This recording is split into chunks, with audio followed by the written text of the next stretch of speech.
भारत के सबसे लोकप्रिय व्यापारियों में से एक रतन टाटा कभी अपने जवानी के दिनों की तस्वीर शेयर करके सुर्खियों में रहते हैं, तो कभी नारायण मूर्ति के द्वारा उनके पांव छुए जाने के बाद, तो कभी अपने किसी और अंदाज से वो अक्सर सुर्खियां बटोर लेते हैं और लोग उनके कायल हो जाते हैं। आप रतन टाटा के बारे में कई बातें जानते होंगे, लेकिन उनके जिंदगी के ऐसे कई अन्य पहलू भी हैं जो आप नहीं जानते होंगे, और आज हम आपको रतन टाटा, उनके व्यक्तित्व और उपलब्धियों के बारे में 10 दिलचस्प बातें बताएंगे जो जानने लायक है। नंबर 1। रतन टाटा के पिता नवल टाटा रतनजी टाटा और नवजबाई टाटा के गोद लिए हुए बेटे थे। इससे पहले नवल टाटा जे.एन. पेटिट पारसी अनाथालय में रहते थे। रतन टाटा को अपनी दादी नवजबाई टाटा से बहुत लगाव था। जब रतन टाटा सिर्फ 10 साल के थे तो 1940 में उनके माता पिता अलग हो गए और उनकी परवरिश उनकी दादी ने की। नंबर 2। जे.आर.डी. टाटा के जमाने से बॉम्बे हाउस में बारिश के दौरान आवारा कुत्तों को शरण दी जाने की परंपरा है। इसके रेनोवेशन के बाद बॉम्बे हाउस में अब आवारा कुत्तों के लिए एक केनेल बनाया गया है। इस केनेल में कई सारी सुविधाएं हैं, जिसमें कुत्तों के खेलने के लिए खिलौने आदि शामिल हैं। नंबर 3। रतन टाटा ने अपनी कंपनी के लिए कुछ ऐतिहासिक विलय भी किए, जिसमें टाटा मोटर्स के साथ land rover Jaguar, Tata T के साथ टेटली और टाटा स्टील के साथ कोरस शामिल थे। इन सभी विलय ने टाटा समूह की वृद्धि में अहम भूमिका निभाई थी। Number 4। Nano car Ratan Tata की सबसे प्रिय परियोजना है। 2009 में उन्होंने एक ऐसी कार बनाने का वादा किया जिसकी कीमत केवल 1 लाख रुपए होगी, और तमाम मुश्किलों के बावजूद उन्होंने अपने सपने को पूरा किया और देश को नैनो के रूप में पहली लखटकियां मिली। नंबर 5।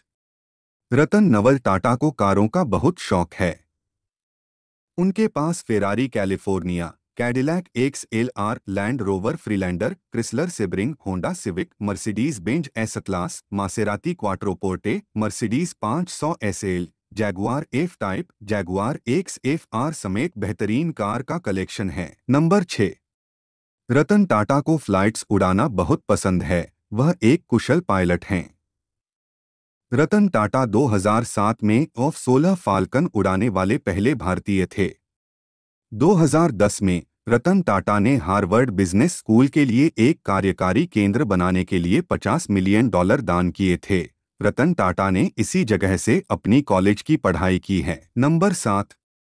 टाटा के अनुसार अमेरिका में हुए प्यार के बाद वो शादी करने वाले थे, उसी बीच में भारत लौट आए।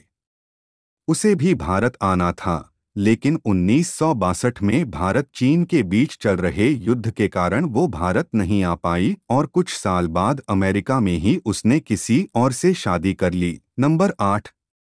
रतन टाटा की पहली नौकरी टाटा स्टील में थी, जो उन्होंने वर्ष 1961 में शुरू की थी।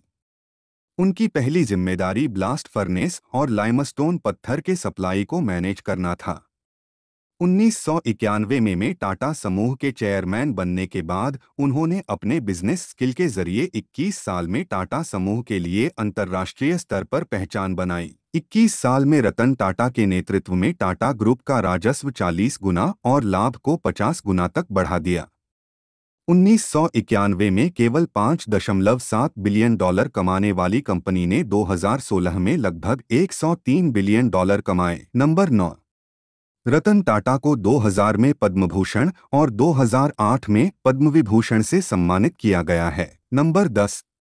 आखिरी और सबसे महत्वपूर्ण फैक्ट, रतन टाटा अपनी 65% इनकम डोनेशन में देते हैं। वे पिछले बहुत सालों से ऐसा करते आ रहे हैं। वे अगर ऐसा नहीं करते तो आज के वक्त में वह सबसे अमीर इंसान कहलाते।